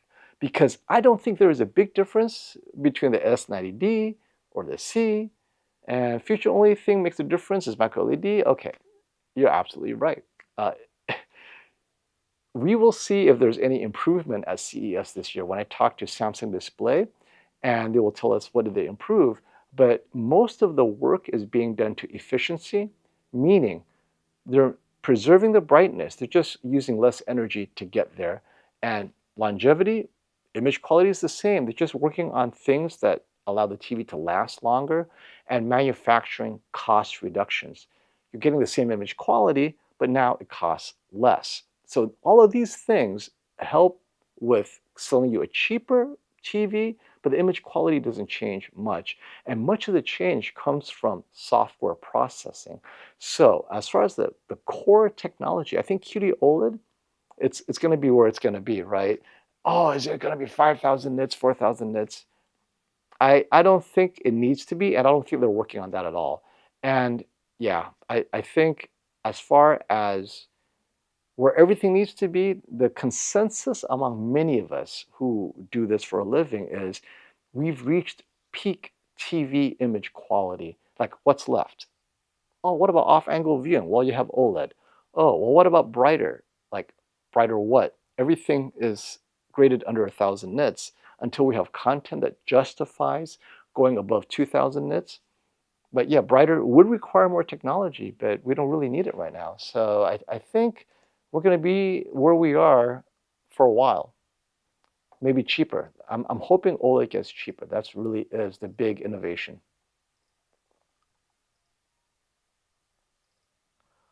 Okay. Oh, super chat. Let me jump in there.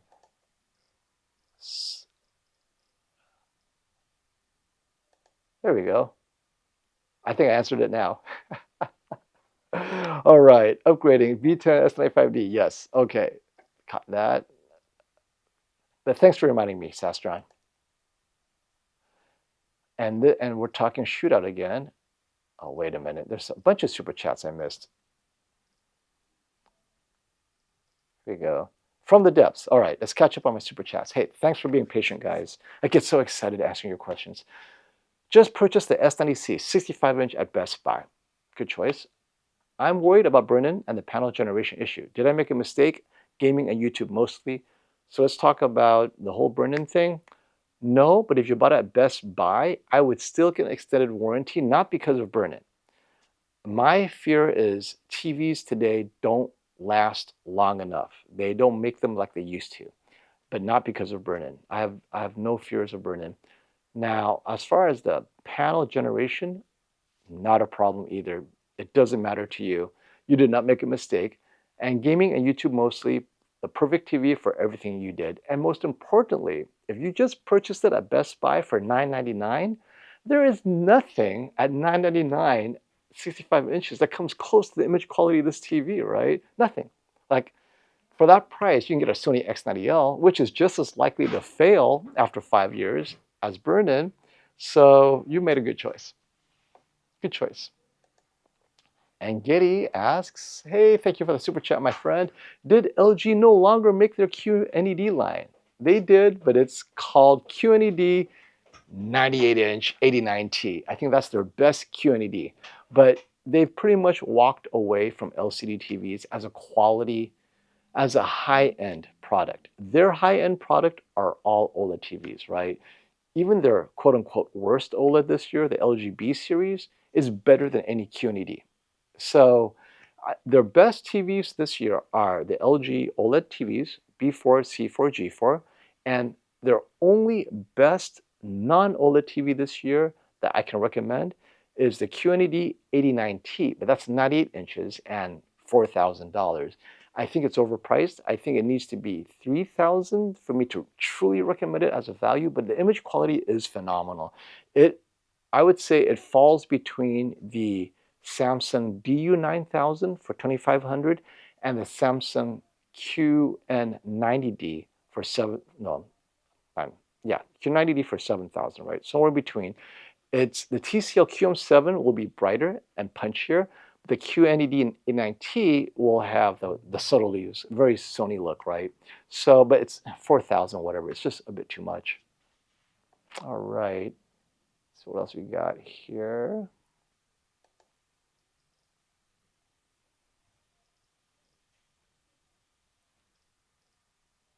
All right. The HDTVTest shootout. At the shootout, the G4 performed poorly. HDTVTest shootout, G4 won hands down. Who is more wrong and right? Totally unacceptable. Fomo, what's your point of view on the difference in results? It seems Fomo is the last hope. So this kind of like, it goes to what are we looking for and so forth, right? I watched the HDTVTest shootout, and it felt like the G4, and this is what we always talk about, what does the G4 do well? You have to give the G4 a chance to win by creating categories where you know this is what people really do in these categories, and then the G4 can then shine in those categories. But if you create a category where it's narrow, you're going to have narrow number of winners. So at the TV shootout, the category was fairly narrow, which is which one best matches a reference monitor in a completely dark room in these scenes. Well, in those scenes, in that dark room, they felt the A95L best matched it. Now, in prior years, last year, I thought the S95C was better. And this year, I like the S95D. And my opinion was that I felt maybe the Sony was a bit over brightening certain things, not as accurate as the S95D, but the judges disagreed because I'm not a judge. And so that's another thing. These are judging, right? These are all judged by humans and their preferences, and they preferred that look. So it's kind of like And then the last part I would have to say is this. These TVs perform so closely that no matter what shootout you're at, you're going to have to pause, which we have to do a lot. Oh, pause right here. Let me look. Pause. If we didn't pause, if we did a shootout where no pausing, and if it's a tie, you give it a tie, you know what would happen? All the TVs would be tied. And then everyone would cry bloody murder because we want a winner. We want a winner. And that gets to the last point is if you take all the scores, and if you look at our scores at the shootout we had in New York, how close were they, right? When it's that close, essentially it's a tie because you come home, you're angry, all TVs look bad to you, and you come home and you're happy, all TVs look great to you. That is that decimal point difference. So ultimately, when you do any kind of a shootout type, I guess, a competition, you have to have a winner. And I think we force the subject a bit. And so at the end, if you looked at all of, we spoke to all the judges as well as all the calibrators, it was the same conclusion. All these TVs, there is no wrong TV. They're all so close. And like, I still have chosen the S95D as my first and the G4 as my second for my use case. And third is the A95L. So in my own personal studio, the A95L is third, but it's a great TV, right? All three of them are great. For my use case, is it really? And I think this is why shootouts or showdowns or competitions where you have to have a winner, the question is always, those categories, how does it relate to you, right? But I thought Vincent did a phenomenal job with, I mean, every year you notice these kind of things, they get better and better. And I think this definitely, all his categories, I really love the categories he put together. I mean, 5 years ago, these shootouts were just so limited to what you, to how the consumer can relate to the results 5 years ago. But today, I have to say, all the categories he had, I just loved what he did. And I said in the comments section, I said, I agree with this because this is what I observed as well with my TVs. The only thing is I felt that the Panasonic Z95A that I have, I thought it did better than the G4.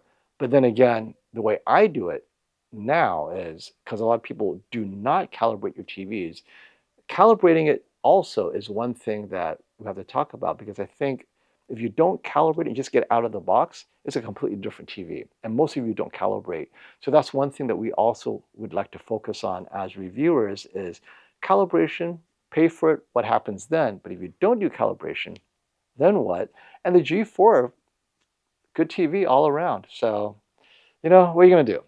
People love a good competition, but at the end of the day, how does it relate to you, right? So I try to keep my opinions very specific to what I see for myself and extrapolate it for you guys when I can. All right. And hey, Sean, thank you for the follow-up. One thing that has happened in the last month with the Bravia 7 shining, also G4 winning. And oh, already got that comment. I skipped a bunch to get to that one, huh? All right. Zane Winter, thank you for that super chat. I have a 65-inch LG B2 with an LG 5.1.3 soundbar. What TV would be worthwhile upgrading to? Thinking about selling or should I wait? So Zane, I always tell people, what is it about the LG B2 that you're unhappy with? You upgrade with that. So if you're like, you know what, the B2 is kind of small, focus on a larger TV. The B2 is not too bright, focus on a brighter TV, right? So if the B2 is fine, then don't upgrade at all. Wait. Wait until you're like, oh, you know what? This is too small. Or how far are you sitting from the B2? If you are 5 or 6 feet away, you even have the right size. But if you're like 8 feet away, my first upgrade is size, right? 8 feet away from a 65-inch TV, I mean, I would go with an 85, 83-inch TV. And now you can get the LG B3 at 83 inches. And that upgrade in immersion, boom, you could do it right now. Now, if you wait, it can get less expensive, and that would be another reason to wait. But yeah, ask yourself, Zane, why do you want to upgrade? What's wrong with the B2? Thank you, Sean, for the super chat. Just would like to mention what I have seen with the QN800D second generation AI Samsung accept a lot next year, hopefully. Fomo, did you switch AI on the QN90D in your last stream? Sony Bravia 9 got a new update just an hour back. Okay, so let's talk the AI stuff. So when they say AI, there's so many ways to talk AI, right? So 900D uses AI to help it process sports motion. And that was its big thing on the 900D. So for sports motion, that's the thing.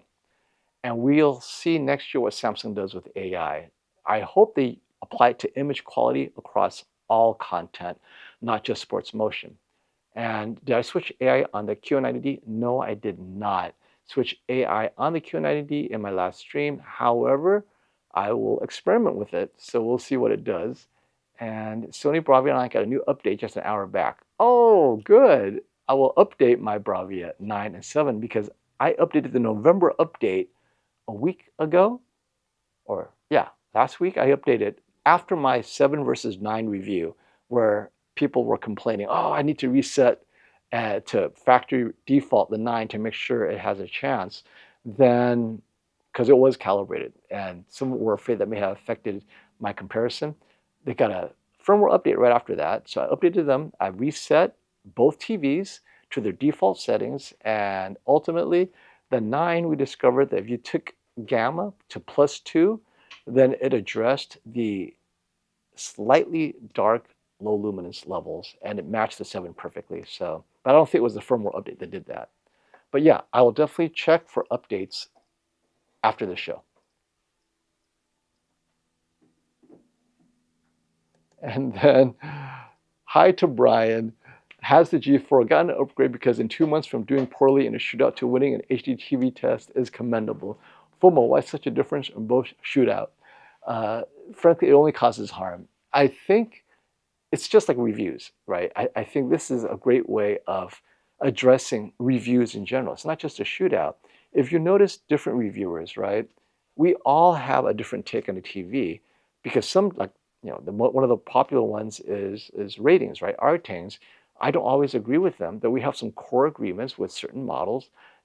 Or a good one would be Caleb Dennison, right? The Bravia 7, he loved it for many things and didn't like it for other things.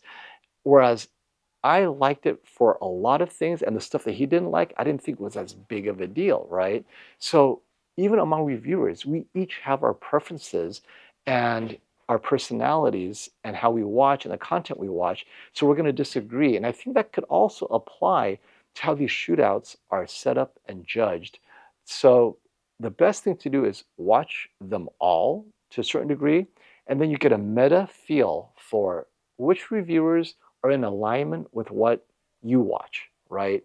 Like, oh, you know what? That reviewer does a lot of PS5 reviews and a lot of PC gaming reviews, and their opinion on TVs is gaming biased. So I want that review because I'm gaming biased, or that reviewer only does SDR or whatever, right? So if you can align your expectations to the reviewer's history and approach, actually you'll probably get a consistent result with what you like. Hey, Scott, thank you for the super chat. Fomo, I need an 85-inch versus 98-inch TV recommendation below. All right, 98-inch TV recommendation would be if you are coming from, oh wait, you asked more below. All right, so let me look at your question, but I'll tell you right now, it depends on your budget and what you're coming from. But I will hit it. I'm trying to take care of all these super chats. I can get caught up. You guys are awesome. Thank you for being patient. All right, let's see here. So I will look, let me see, Scott Shepard, I will look for that. All right, buying a TV for a larger living room, lots of windows, mixed use, sports movies, YouTube, etc. Conflicted between 83-inch G4 and the 98-inch U8K or the QM8 4000. What do you advise? Oh man, that 98-inch size jump is huge. Okay, the G4 is the better TV. Forget size for now. You're going, okay, so the G4 is a polished TV. It is a flagship build. I mean, other than the remote, which I don't know what LG is thinking, but the G4, everything else is a very high-end TV. And at 83 inches, it's the best 83-inch size TV you can get, period. Now, when you're going larger to the ones that you just kind of looked at right there, similar price, To get a similar level of quality, you actually have to go to the Samsung QN90D for closer to 7,000 in terms of the build quality that you would expect from a flagship. So with the U8K and the QM8, you're paying flagship level, but you're really getting mid-tier quality build. Now, the image quality will be exactly the same more often than not on angle, direct view, watching sports, movies, YouTube. The problem is the G4 benefits you in many other ways. Gaming, OLED off-angle viewing, skin tones, right? Stuff that may or may not be important to you. And that's the thing, is it's all about the little differences. If those little differences are not important to you, I would go with a QM8, $4,000. If those little differences are important to you, then go with the 83-inch G4. So the U8K is last year's. I like to stay current when it comes to TCL and Hisense, and the QM8 is this year's version. So QM8 if you're not a stickler for details, G4 if you are.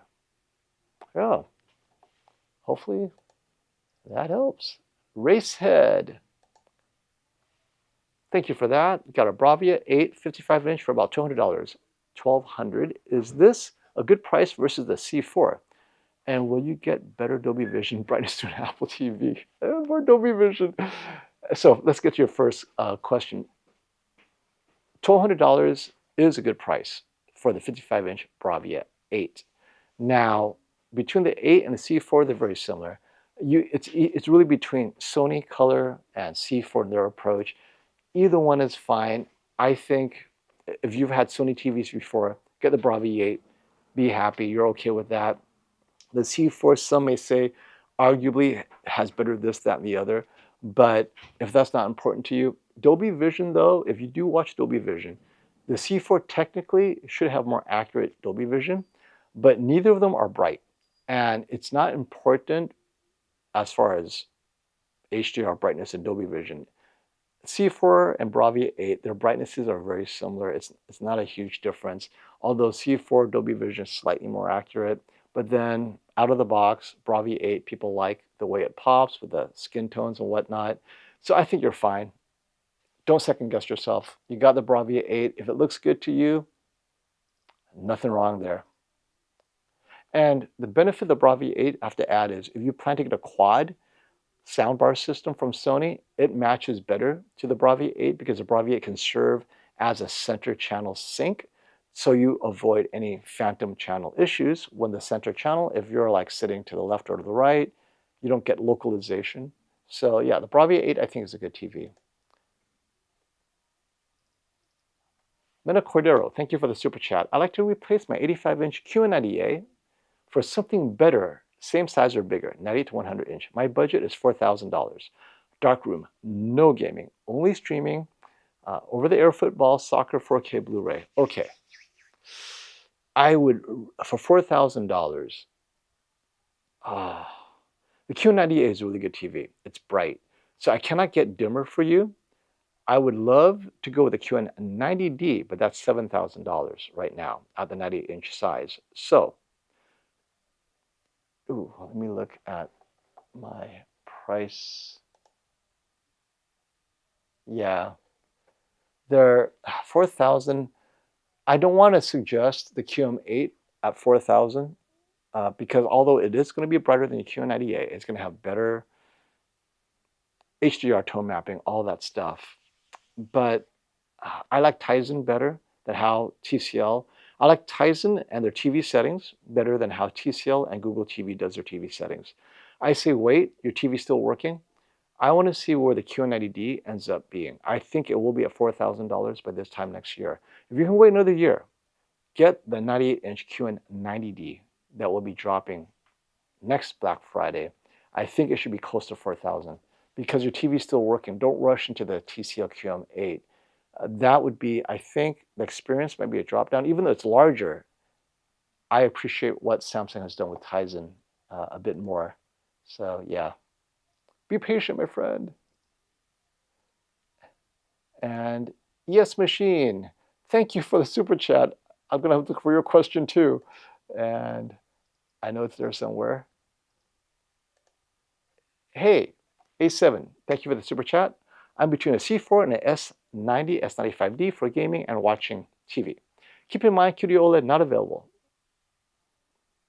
So which one is better if both are WOLED? Oh, I always go with the LG WOLED generally because it's native to them. So if you have to choose WOLED and you don't care about WebOS versus Tizen, get the LG. It's just a more mature product. They're used to processing image quality on the WOLED.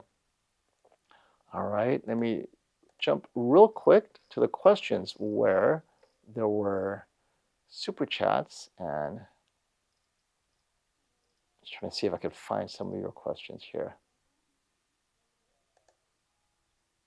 Oh, Robert Zone, if you guys don't know, Value Electronics, one of our good friends, Black Friday promotional sale prices are already listed on our website for TVs and projectors. He will match Best Buy and so forth, so give him a call. He'll make sure to match it. And the Bravia and the QN95D is available at Value Electronics, the Samsung Q95D, which I really like.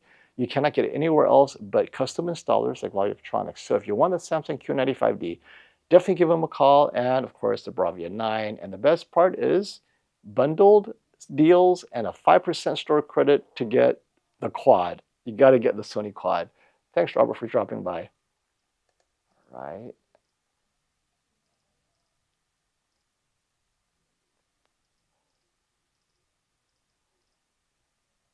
Hey, Gaming Tech.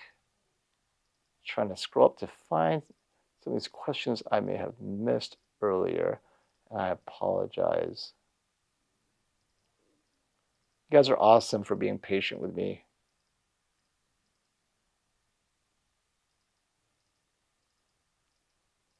I cannot seem to find those earlier questions. You guys. So let me get through all the super chat and I'll try to catch you. Oh, there you are.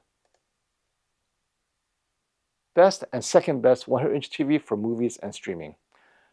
Best right now would be the Samsung QN90D at $7,000.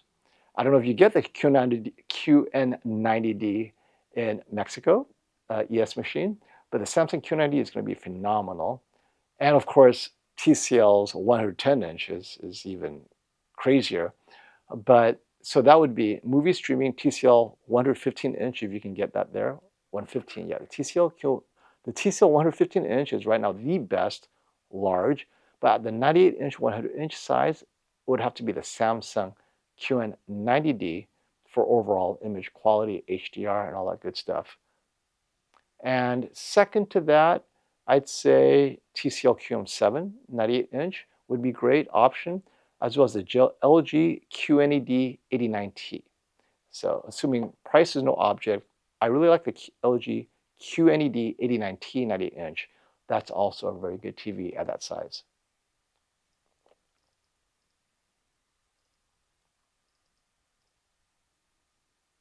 Sean, good question.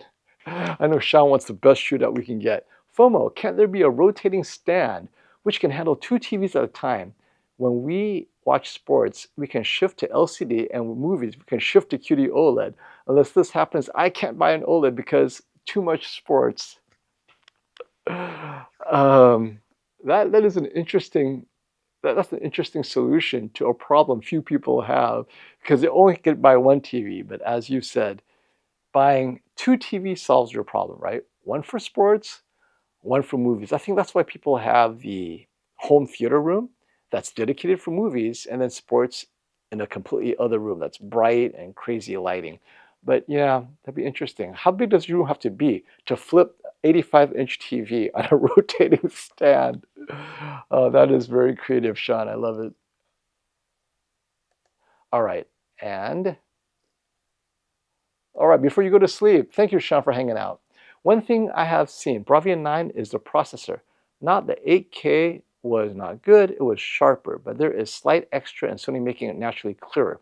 Sony at half the price is doing great. Good night. And that's XR Clear. So, Sean, the XR Clear is the Bravia 9 slightly looking sharper, and that's what A95L has as well, is that XR clear, as well as the Bravia 7. That is the magic, and the G4 did it this year too. It's making things look a little bit sharper, and you cannot disable it, but people love it. So thank you for that observation, Sean. All right, let's jump back to some more questions here.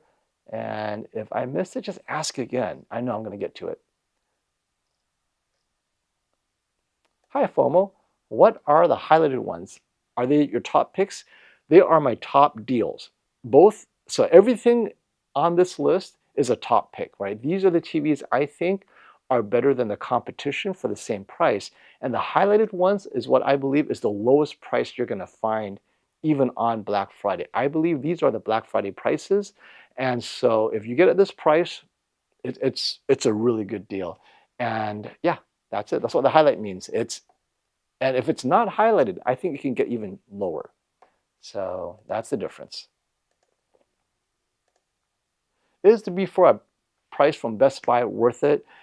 If you go to Best Buy, it'll say Black Friday price. Definitely, it's worth it. And not only that, when you buy from Best Buy, if you go online, just tell them in chat, hey, how many days do I have to adjust the price if you drop it further, or if you price, or will you price match another authorized reseller for this price? And they will, right? So if they tell you that, then even if you think, oh, I paid $100 more than I should, within a certain number of days, Best Buy will price match or adjust to the best price they have. So that's why that's why I'm using Best Buy. They are very flexible with that. So I like that a lot. All right, Joe. What would you suggest? QN90D or LG B4? Room has controlled lighting. Sports watching is minimal. LG B4 83-inch for sure. Because you have light control and sports watching is minimal. That means you're going to appreciate that contrast, the color and everything. I really like OLED generally. And consistently at this size, you'll have better DSE than the QN90D. Large size MiniLED generally has worse DSE, dirty screen effect. So you're going to avoid that with a B4 OLED. I mean, I know many people complain, oh, OLED has DSE. It's only worse on an LCD TV. So yeah, go for the B4.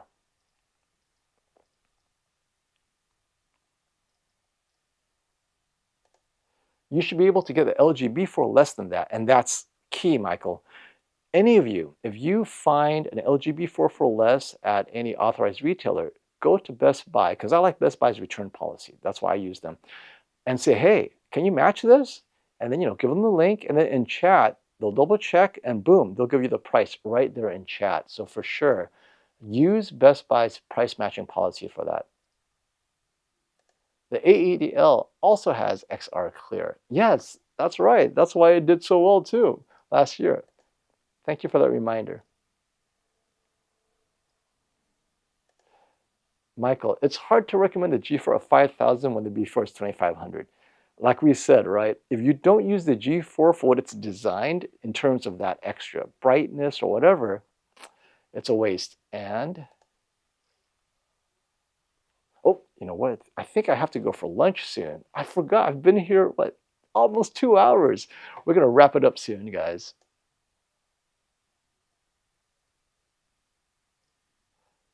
All right. I'm going to take a few final questions before I go. Thank you for sneaking in a super chat, my friend. All right. And we have a couple of super chats I missed, so I'll start with Tyler first. Okay, Tyler, thank you for the super chat. How good is the LG Z3 for gaming on PS5? It's fine. It's an OLED. OLED has low latency. It works perfectly fine on the PS5. You're good. All right. Nola, Texas. Fomo, 77-inch S90D or LG C4, or go up to the 83-inch B4 or 85-inch QN90D. Bright room but no direct sunlight. Sports and streaming. 85-inch QN90D. You'll like it. Yeah, I think that works well for you. Bright room, no direct sunlight, sports and streaming. That's it. You'll be happy with the QN90D. I really like that TV a lot. I think that's perfect for your use case. probably designed for your use case. Okay, guys, we're gonna wrap up unless I see a last minute super chat I missed. But I want to take this question out first. Do you recommend a QN800C to buy? No. I don't recommend any 8K TVs from any maker, not because I don't like the maker. I just think you're overpaying and not getting what you need. Specifically, if you want, in this case, movies and watching football, get a QN90D for a similar price, and it's going to be brighter than the QN800C. You're going to love it. Get 85-inch QN90D, or just get a larger version of that Samsung MiniLED QN85D or QN90D will be a better TV for you. Trust me on that. Okay, and I think someone did sneak in a super chat before I went. Hey, Sean, you did sneak one in on me. Fomo, had to ask this, when is the next stream? What are the TVs competing in the bull ring? And will your end stream have your favorite TVs fighting one last time? Maybe firmware updates? Make it interesting. Yes, to all of the above. So my next stream will have the Panasonic W95 Mini LED against the QN90D and the Sony and the Bravia and Sony Bravia 7, right? We're going to see, hey, how are these TVs different among Mini LED TVs? I think we're done with OLED TVs, right? We've compared them to death. And then I'm going to have a PS5 Pro, why I believe Samsung is my favorite TV for our PS5 Pro. And I'll demonstrate the differences on the Samsung settings with it. And yeah, that's going to be my next stream / videos. But thank you for staying up with me. If you don't know, guys, he's in India. It's like 2 a.m. Okay, and this is important, so I'll hit this on. Why isn't the U8N Hisense mentioned in this list, except for the 65-inch? So it's all about value, Mike. I feel that the QM7 is the better TV more often than not, based on both price and image quality. But the U8N at the 65-inch finally dropped their price below the QM8. And that's when I said, okay, now I think I could put it on the list. But generally, the QM7, I think, did better than the U8N this year. And this didn't happen to be the year that U8 did as well as prior years. So like last year, I felt the U7K did better than U8K personally. But that's it. Everything on this list is kind of like the TV. If it's not on the list, it doesn't necessarily mean it's a bad TV. It's just, I think it's overpriced for what it is. And I think the ones on this list for the same price do better. So that's how I shortened that list. And last question, and we're going to head out. Scott, this is it. Scott's question. My SCQ walked away. Do I go with a Sony Bravia 9, 85-inch, a 98-inch Hisense UX, and the Sony XL 98-inch large open room, 10, 11 feet, watching distance 10, 11 feet, wide sectional quality versus size? Okay.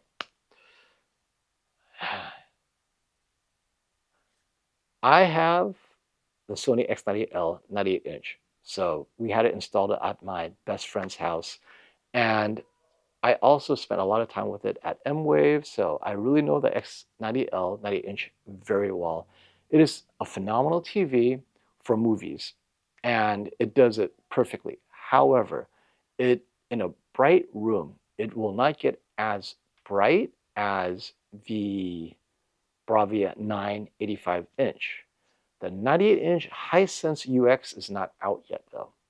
I see it on Best Buy, but it's not even available to buy. So I'm not going to recommend the 98-inch Hisense UX if you can't buy it. So between the Bravia 9 and the X90L 98-inch, I say go with the Bravia 9 85-inch.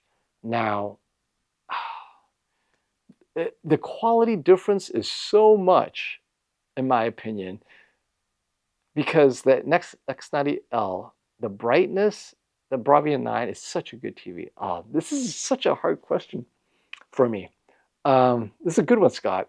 So, personally, I recommended the X90L 98-inch because for them, I know my best friend, image quality is not a big deal. Brightness is not a big deal. They just wanted something big and fun because they watch a lot of college football, UFC fans, just everything. And I felt that 98-inch was better for what they did.